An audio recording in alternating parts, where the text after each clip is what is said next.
Saya ingin memulai presentasi ini dengan sebuah pertanyaan sederhana. Pernahkah kita melihat konflik di tempat kerja yang akhirnya menurunkan produktivitas atau bahkan merusak hubungan antar karyawan? Ternyata hal seperti ini sering terjadi, dan salah satu kunci untuk menyelesaikan adalah kemampuan negosiasi. Baik, perkenalkan, saya Surya Dilukito. Pada kesempatan ini saya akan mempresentasikan hasil kajian jurnal mengenai keterampilan negosiasi di tempat kerja. Jurnal yang saya gunakan berjudul Pengaruh Keterampilan Negosiasi Terhadap Penyelesaian Konflik di Tempat Kerja. Ditulis oleh Dwi Setiawan dan Rinawati, diterbitkan tahun 2022 dalam Jurnal Manajemen dan Bisnis Indonesia. Bagi teman-teman yang penasaran, link jurnalnya ada di deskripsi. Nah, sebelum kita masuk lebih jauh ke dalam hasil penelitiannya, kenapa sih topik ini penting? Mari kita simak bersama. Konflik di tempat kerja adalah hal yang umum terjadi.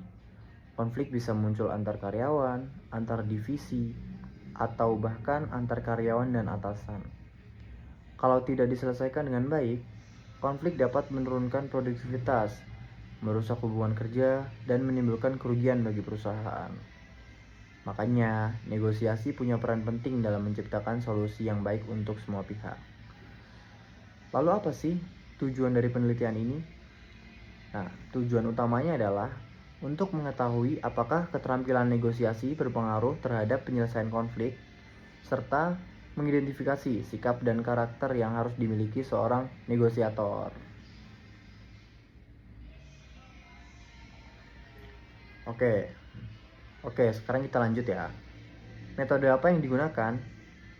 Dalam penelitian ini menggunakan metode kuantitatif dengan menyebarkan kuesioner kepada 150 karyawan perusahaan manufaktur.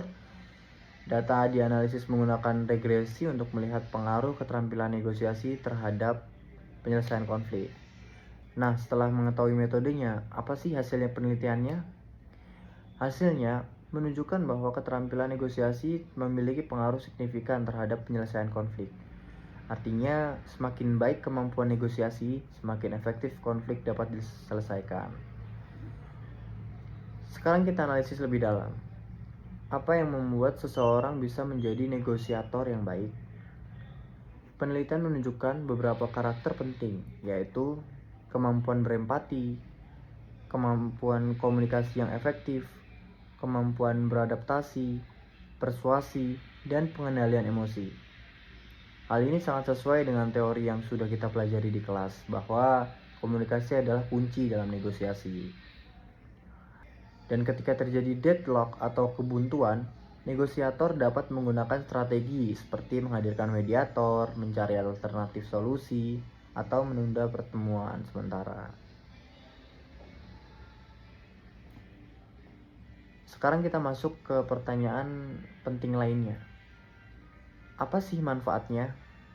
Apa gunanya keterampilan ini di dunia kerja? Mari kita simak.